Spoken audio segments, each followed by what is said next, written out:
Faltaba una semana para la boda. Ella me traicionó, y yo planeé su caída. Hola, me llamo Andy. Tengo 28 años y trabajo en el área de contabilidad de una empresa de tamaño medio en el centro. Mi prometida, Renata, tiene 26 y trabaja en marketing, en otra compañía ubicada en el mismo edificio que la mía. Llevábamos 4 años juntos y estábamos comprometidos desde hacía 8 meses. La boda, se suponía que sería este sábado. Digo se suponía, porque todo cambió exactamente hace una semana. Estaba en la oficina cuando recibí un mensaje de Bruno, un compañero que trabaja en otro piso. ¿Nos llevamos bien? Solemos almorzar juntos en un pequeño local de sándwiches justo enfrente del edificio. Ese día, Bruno estaba claramente nervioso. Miraba a todos lados, como si temiera que alguien lo escuchara. Finalmente, me soltó. Amigo, lo que voy a decirte no me gusta nada, pero necesitas saberlo. En ese instante sentí un nudo en el estómago. Esa sensación que tienes cuando sabes que viene algo malo, pero aún esperas estar equivocado. Como cuando tu jefe te dice que quiere hablar contigo o cuando tu pareja empieza con un tenemos que hablar. Bruno me explicó que el domingo por la tarde, regresando del gimnasio a eso de las 2, vio algo desde su complejo de departamentos,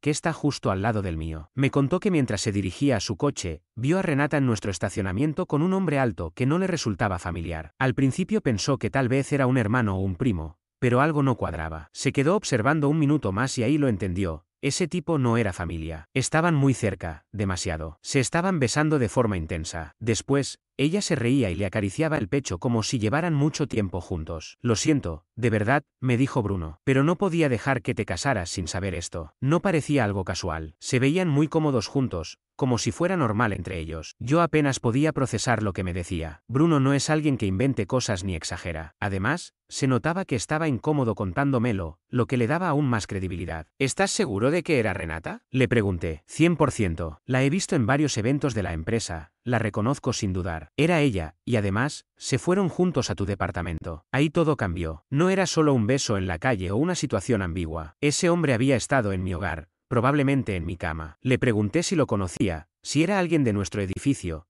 pero me dijo que no le sonaba de nada. Durante el resto del almuerzo apenas se asentía. Mi cabeza estaba en otro lugar, repasando ese domingo una y otra vez. ¿Qué me había dicho Renata que haría ese día? ¿Que estaría con su hermana Claudia? ¿Que iban a pasar la tarde haciendo cosas de la boda, revisar la lista de invitados, poner música, tomar vino, tener un día de chicas? Una completa farsa. Regresé al trabajo, pero no pude concentrarme. Cada número que miraba se convertía en una imagen de Renata con ese desconocido. El trayecto a casa se sintió eterno. A pesar de todo, una parte de mí buscaba explicaciones. Quería creer que había algún malentendido, pero en el fondo ya sabía la verdad. Había ignorado señales durante semanas. Renata andaba muy pendiente de mi horario, salía a contestar llamadas, estaba cada vez más reservada con su celular. Pequeños detalles que por sí solos no significaban nada, pero ahora encajaban perfectamente. Cuando llegué a casa, la encontré en el comedor, con todo el material de la boda esparcido por la mesa. Canturreaba feliz mientras recortaba algo. Hola, amor, me dijo, hoy fue un día súper productivo con Claudia. Avanzamos un montón con los preparativos. No puedo creer que ya falten solo unos días. La observé hablar,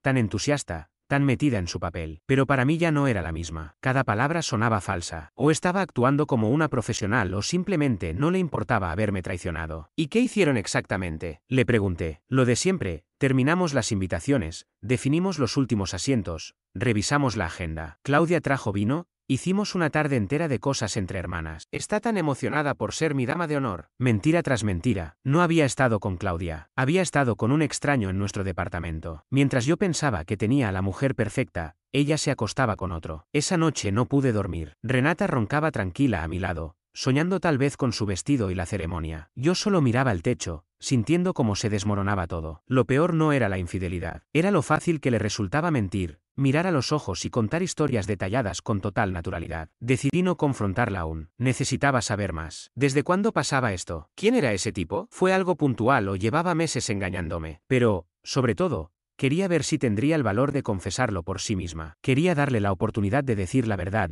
y tal vez, mostrar algo de arrepentimiento. El martes fue un infierno. En la oficina no lograba concentrarme. Miraba el reloj cada 5 minutos, esperando que pasara el día. El plan era sencillo: llegar a casa, buscar el momento oportuno y preguntarle directamente por el domingo. Ver si decía la verdad. Aún albergaba una mínima esperanza de que todo tuviera otra explicación. Esa esperanza murió rápido. Eran las 6:30 cuando llegué. Renata estaba cocinando, de buen humor como el día anterior. Apenas me vio, Me saludó con un beso y empezó a hablar emocionada sobre lo cerca que estábamos del gran día. 4 días nada más. Hoy vi otra vez mi vestido y me emocioné muchísimo. Va a ser el mejor día de nuestras vidas. El mejor día de nuestras vidas, mientras me traicionaba sin pestañear. Increíble. Después de cenar, nos sentamos a ver una serie que le gusta. Ella se acurrucó junto a mí, acariciándome el cabello y comentando cosas del viaje de luna de miel. Yo solo podía pensar en una cosa: ¿cómo una persona puede fingir tanto, tan bien, y con tanta tranquilidad? Toda la escena parecía una broma de mal gusto. Sentía como el corazón me retumbaba en el pecho, pero ya no podía seguir fingiendo que no pasaba nada. Era momento de saber la verdad. Me giré hacia Renata con toda la calma que pude reunir y le pregunté: ¿cómo estuvo el domingo con Claudia? Se ve que avanzaron bastante con los preparativos. Ni siquiera apartó la vista del televisor. Fue genial. Muy productivo. Básicamente dejamos todo listo para el sábado. Claudia ha sido una gran hermana. Me está ayudando muchísimo con todo esto. Mentía. A pesar de que le estaba dando la oportunidad perfecta para sincerarse, decidió seguir con la misma historia. Qué bien, respondí, sin cambiar el tono. Bruno dijo que te vio por el complejo el domingo en la tarde. Estabas con alguien que no reconoció. Eso sí captó su atención. Giró el rostro hacia mí con una expresión de desconcierto que, por un instante,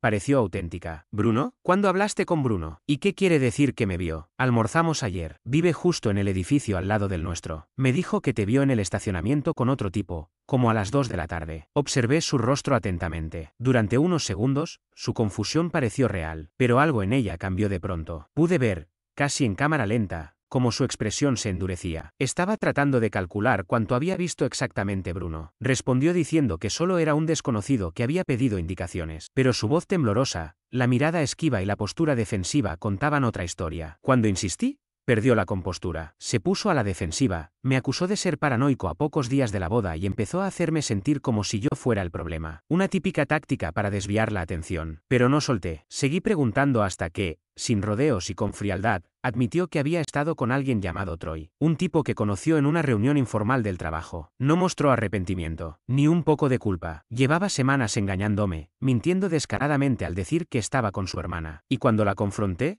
lo minimizó. Solo hablábamos, dijo primero, y luego agregó: sí, tuvimos relaciones, varias veces. Quería una última aventura antes de casarme. Me quedé en silencio, incapaz de creer lo que oía. ¿Una última aventura? Y encima tenía la osadía de decir que todo era culpa mía. Es tu culpa que te engañara, dijo sin pestañear. Estás tan aburrido últimamente. Solo hablas de la boda, de ser responsables, de planificar el futuro. Troy me hace sentir viva, es espontáneo, divertido. Tal vez si fueras más como él, no habría necesitado buscar a otro. Su lógica era tan retorcida que no supe ni cómo responder. La miré, y por primera vez entendí que no tenía idea de quién era realmente. La Renata de la que me había enamorado, simplemente no existía. La persona frente a mí era capaz de traicionar, mentir, culparme y aún así pretender que debía agradecerle por no dejarme. La conversación se volvió surrealista, como si estuviera observando desde afuera cómo se desmoronaba la vida de otro. Empecé a preguntarme cuántas veces más me habría sido infiel sin que yo me enterara, cuántas historias más me habría inventado. Pero lo más perturbador fue que, en serio,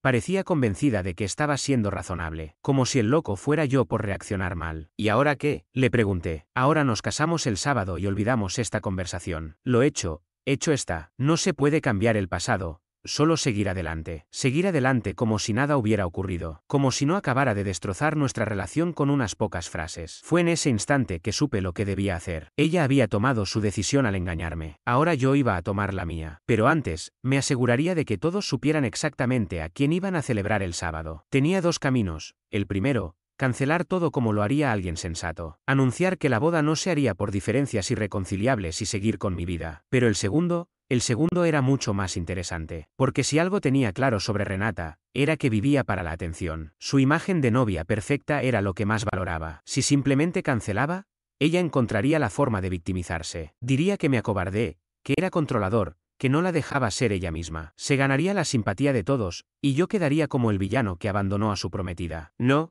esta vez. Iba a mostrarle al mundo quién era realmente Renata. No la versión adorable y perfecta que vendía, sino la persona real, la que podía engañar a su pareja y culparlo por ello, la que pensaba que ser infiel era parte del entrenamiento previo al matrimonio y que debía sentirme afortunado de que aún me hubiera elegido a mí. El miércoles en la mañana llamé al trabajo diciendo que tenía una intoxicación alimentaria. Renata salió de casa alrededor de las 8, radiante. Canturreaba y hablaba emocionada sobre la cena de ensayo del viernes. Dijo que usaría un vestido azul que hacía resaltar sus ojos y que todos iban a quedar encantados con el lugar. Estoy tan emocionada, amor. Mañana será perfecto. Todos nuestros seres queridos juntos celebrándonos. No puedo esperar a ver sus caras cuando entremos tomados de la mano. Ah, sí que iban a poner cara, aunque no la que ella imaginaba. Apenas se fue, me puse a revisar su teléfono a fondo. Renata era de las que no borran nada. Encontré semanas de mensajes entre ella y Troy. Era peor de lo que había confesado. Llevaban viéndose desde 3 semanas después de aquel evento del trabajo. 2 meses de engaño, no solo físico, también emocional. Conversaciones larguísimas sobre lo especial que era su conexión, sobre cómo se sentía atrapada conmigo. Un mensaje de hace 2 semanas me dejó helado. Quisiera huir contigo, pero ya invertí demasiado en esta boda como para echarme atrás. Después del sábado, veré cómo manejar a Andy. Manejarme, como si fuera un obstáculo más en su camino. Otro, de la semana pasada. Andy está tan dulce con los preparativos. No tiene ni idea de que solo sigo adelante porque es más fácil que explicar por qué cancelé. Pobre, cree que realmente quiero casarme con él. Pobre tipo, hablaba de mí como si fuera un ingenuo que no merecía ni la verdad. Pero lo peor fue uno del lunes, justo después de que Bruno los viera juntos. Tuve que hacer control de daños con Andy anoche. Le dije que solo estábamos dando indicaciones. Jajaja. Se tragó todo. Esto va a ser más fácil de lo que pensé. Leer esos mensajes hizo que la sangre me hirviera. No solo por las mentiras, sino porque ella realmente pensaba que yo era tan ingenuo como para creer cada palabra de esa farsa. Lo que Renata no sabía era que yo había grabado por completo nuestra conversación del martes. El miércoles lo pasé recopilando pruebas,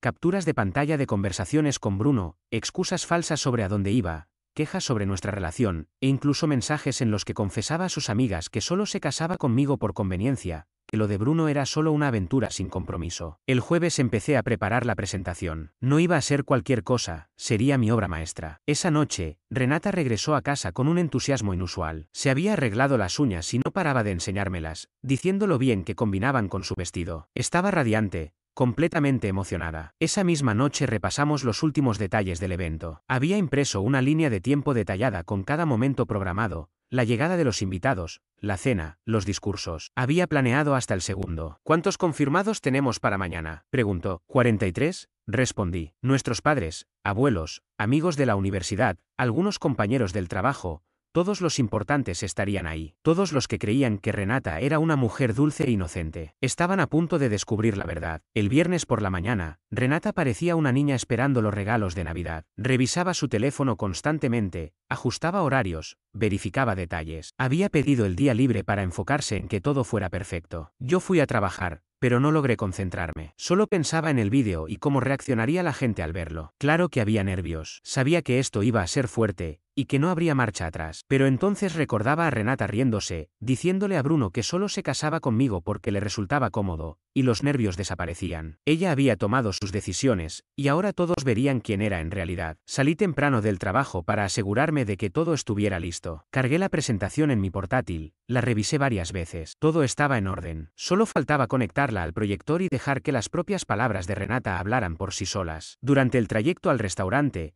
ella no paraba de hablar de los invitados, de su discurso, de lo romántico que sería el vídeo. Al llegar al estacionamiento, vimos que algunos ya estaban entrando. Me tomó de la mano con fuerza, llena de ilusión. ¿Estás listo para esto?, me preguntó. Más de lo que imaginas, respondí con una sonrisa. Durante la cena de ensayo, Renata no dejaba de sonreír. Abrazaba a los invitados, entregaba etiquetas con nombres, se comportaba como la prometida perfecta. Sus padres estaban encantados, completamente ajenos a la verdad. Luego se levantó para decir unas palabras, agradeciendo a todos y diciendo lo afortunada que se sentía. Me llamó su mejor amigo, su alma gemela, y habló de lo perfecto que todo se sentía, mientras llevaba meses engañándome con Troy. Y para cerrar, dijo, Andy preparó un vídeo sobre nuestra historia. No puedo esperar a que todos lo vean. Es tan romántico. Ese era mi momento. Me levanté y tomé el portátil. Gracias, Renata. En efecto, preparé una pequeña presentación. Pensé que sería bueno compartir con todos cómo fue realmente nuestra historia. Conecté el equipo al proyector. Las luces se atenuaron, y el silencio llenó el salón mientras todos giraban sus sillas. La primera imagen era una foto de nuestra primera cita en ese restaurante italiano del centro. Hubo sonrisas y suspiros. Durante 3 minutos,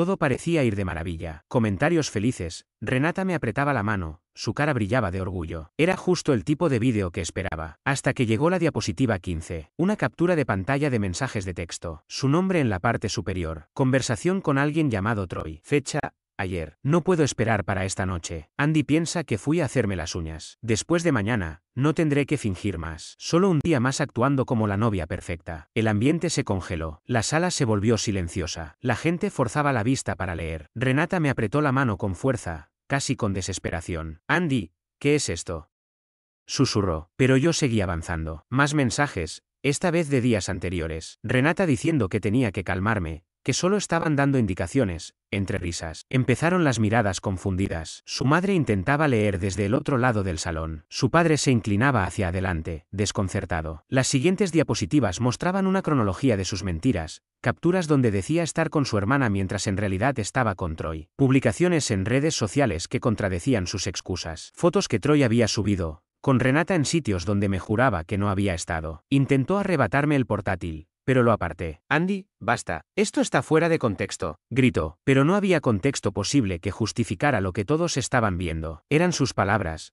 sus mensajes, su voz. Y aún no había terminado. La última diapositiva solo mostraba un texto. Esto es lo que Renata piensa realmente de nuestra relación. Luego comenzó a reproducirse el audio que había grabado el martes. Su voz llenó el restaurante. ¿Quieres toda la verdad? Llevo semanas viéndome con Troy. Nos conocimos en ese after office y conectamos. Sí, me acosté con él varias veces. Solo quería estar con alguien más antes de quedarme encerrada en un matrimonio para siempre. Silencio absoluto. Luego se escuchó mi voz. Llevas semanas engañándome. Ay, no seas dramático. No es engaño, es solo diversión antes de casarme. No significa nada. La grabación continuó con ella culpándome, llamándome aburrido, y diciendo que debería agradecerle por haberme elegido a mí. Cuando terminó, el silencio era total. 43 personas miraban a Renata, que estaba pálida, con el rostro encendido de vergüenza. El primero en hablar fue su padre. Renata, ¿qué demonios es esto? Y entonces, ella se quebró por completo. Se levantó y me abofeteó con fuerza. El golpe resonó en todo el salón. Estás enfermo. Lo arruinaste todo. Esto debía ser perfecto. Todos se quedaron boquiabiertos. Su madre rompió en llanto. Sus amigas de la universidad comenzaron a grabar con el móvil. Pero Renata no se detuvo. Gritaba que había destruido su vida, que cómo se me ocurría hacerle eso frente a sus seres queridos. Si me dejas, me mato. ¿Me oyes, Andy? Va a ser tu culpa. Amenazas de suicidio frente a toda la familia, incluidos los abuelos. Muy elegante. Su hermana intentó calmarla, pero Renata estaba totalmente fuera de sí. Gritaba que esa noche debía ser la mejor de su vida y que yo lo había arruinado todo. El encargado del restaurante se acercó, preocupado, para preguntar si todo estaba bien. Pero Renata, lejos de calmarse, le gritó también a él, insistiendo en que esa era su cena de ensayo y que nadie tenía derecho a decirle cómo debía comportarse. Justo en ese momento llegó el personal de seguridad y le pidieron que bajara la voz o tendrían que pedirle que se marchara. Esta es mi cena de ensayo. No pueden echarme de mi propia cena, gritaba fuera de sí, pero su reacción se volvía más descontrolada por segundos. Aún seguía vociferando que yo había arruinado su vida cuando el equipo de seguridad tomó la decisión. La escoltaron fuera del restaurante mientras ella continuaba gritando que todos estaban en su contra y que todo era culpa mía. Los demás invitados permanecían en completo silencio, atónitos ante la escena. Cerré mi portátil, tomé mi abrigo y me marché sin decir una sola palabra. Llegué al hotel alrededor de las 10 de la noche. Me quedé sentado un largo rato, tratando de asimilar todo lo que había sucedido. Mi teléfono ya estaba explotando de mensajes de quienes habían estado presentes en la cena, pero aún no estaba listo para enfrentar todo eso. Lo único que deseaba era darme una ducha y ver si lograba dormir algo. Alrededor de las 11 de la noche, comencé a revisar los mensajes. La mayoría eran de apoyo. Personas que me decían que no podían creer que Renata hubiera estado mintiendo de esa manera, que lamentaban que tuviera que pasar por esto, que hice bien al sacar todo a la luz antes de la boda. La madre de Renata me escribió un largo mensaje disculpándose por el comportamiento de su hija y diciendo que se sentían avergonzados por lo ocurrido. Su padre incluso me llamó cerca de la medianoche para decirme que estaba orgulloso de mí por haber tenido el valor de mostrarle a todos quién era realmente Renata, en lugar de simplemente cancelar la boda en silencio. Pero lo más revelador fueron los mensajes de sus amigas de la universidad. Resulta que Renata había estado presumiendo de su aventura con Troy desde hacía semanas, como si tener un amante fuera algo totalmente normal. Una de ellas, Jessica, me envió capturas de pantalla de conversaciones en grupo donde Renata se reía de lo fácil que era mentirme. Andy es tan ingenuo que se traga todo lo que le digo. Podría decirle que estoy ayudando en un orfanato y me lo creería. Jajaja, decía en uno de los mensajes. Todas esas chicas sabían desde hacía semanas que Renata me estaba engañando, pero ninguna se tomó la molestia de advertirme. Pensaban que era solo una fase antes de la boda, que se le pasaría. Lo que más me impactó fue leer su respuesta cuando una de ellas le preguntó si no se sentía mal por mentirme. ¿Por qué habría de sentirme mal? Se está llevando a una mujer que sabe lo que quiere. Si acaso, le estoy haciendo un favor, asegurándome de no arrepentirme después, escribió. ¿Un favor? Para ella, engañarme era hacerme un favor. 2 horas después, decidí revisar las redes sociales de Renata para ver si había publicado algo sobre lo sucedido. Y ahí fue cuando descubrí que el espectáculo apenas comenzaba. A las 11:47 de la noche, Renata había subido una publicación en Facebook que era prácticamente una novela. Unas 15 párrafos de puro drama victimista. Comenzaba con: nunca imaginé que la persona que más amaba intentaría destruirme, y a partir de ahí, todo se volvía peor. Se hacía pasar por una víctima inocente que había cometido un simple error que yo había magnificado sin motivo. En su versión de la historia, yo era un controlador obsesivo que invadía su privacidad y la humillaba públicamente frente a sus seres queridos. La parte más absurda fue cómo justificó su infidelidad. Tuve un momento de debilidad y busqué consuelo en un amigo en una etapa estresante de mi vida. En vez de hablar conmigo como un adulto maduro, Andy eligió humillarme públicamente y destruir nuestra relación. ¿Momento de debilidad? 2 meses de engaños constantes eran,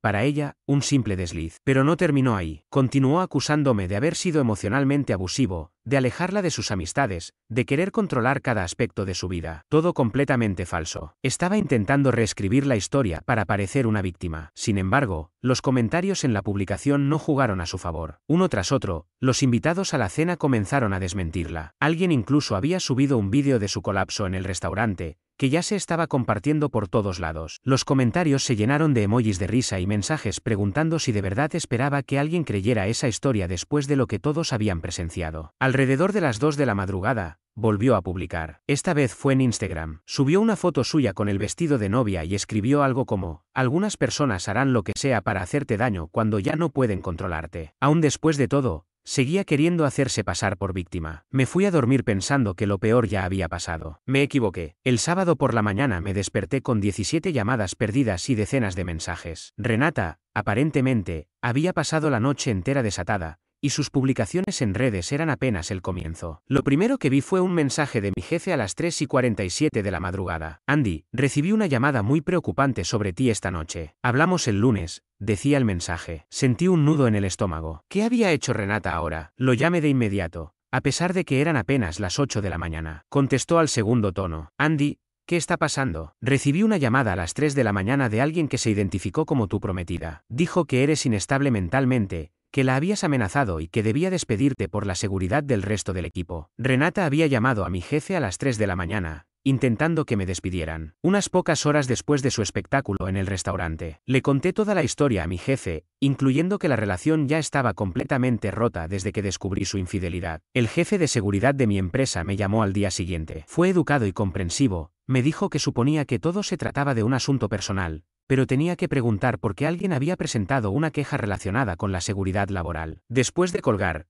comencé a revisar los mensajes en mi teléfono. Renata había pasado toda la noche anterior contactando a cualquier persona cuyo número pudiera encontrar. Llamó a mis padres llorando, diciéndoles que yo le había arruinado la vida y suplicándoles que me hicieran entrar en razón. A mi madre le dijo que yo estaba teniendo una crisis nerviosa y que necesitaba ayuda profesional. A mi hermano le repitió la misma historia. Alrededor del mediodía, recibí una llamada de un número que no conocía. Al contestar, escuché una voz que no esperaba. ¿Eres el exprometido de Renata?, me preguntó Troy, sorprendido, porque esta chica me ha estado llamando sin parar toda la noche, y está completamente fuera de sí. Al parecer, durante uno de sus episodios, Renata también había estado llamando a Troy, rogándole que escaparan juntos, para luego gritarle que él también le había arruinado la vida. Le envió decenas de mensajes, al principio eran dulces, hablando de cómo por fin podrían estar juntos, pero conforme pasaban las horas, los textos se volvieron cada vez más inestables. Cuando Troy no respondía, ella empezaba a insultarlo, a llamarlo cobarde, y a decirle que la había usado. Troy me explicó que apenas si la conocía. Salieron un par de veces y jamás hubo nada serio. De hecho,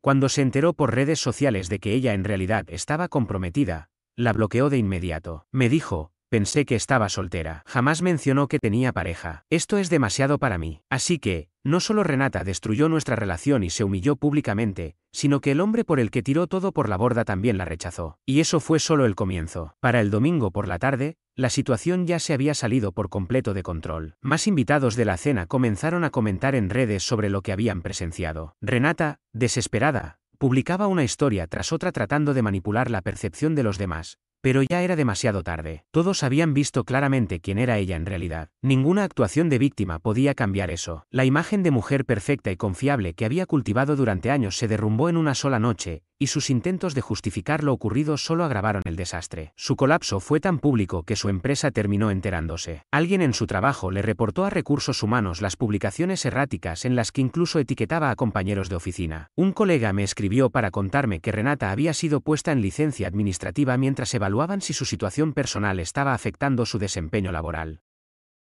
Ser suspendida por tener un colapso emocional en redes después de ser descubierta engañando, eso ya era tocar fondo. Pero la peor parte estaba en su vida social. Las amigas de la universidad, muchas de las cuales sabían de la existencia de Troy, comenzaron a distanciarse al ver el comportamiento cada vez más inestable de Renata. Nadie quería verse involucrado con alguien capaz de amenazar con quitarse la vida en plena cena de ensayo de boda. Para el miércoles, Renata notó que su discurso de víctima ya no generaba compasión y decidió cambiar de táctica. Empezó a publicar frases sobre superación, sanación emocional y aprendizaje. Manual básico de control de daños cuando el papel de mártir ya no surte efecto. El jueves, recibí una llamada inesperada del padre de Renata. Por un momento dudé en contestar, pensando que tal vez iba a defender a su hija, pero la curiosidad me ganó. Su tono era distinto al de otras veces. Andy, me dijo con firmeza, te debo otra disculpa. Recién nos enteramos de que Renata nos ha estado mintiendo durante meses. Y no solo por el asunto de la infidelidad. Me explicó que el mes anterior, Renata les había pedido prestados $5,000,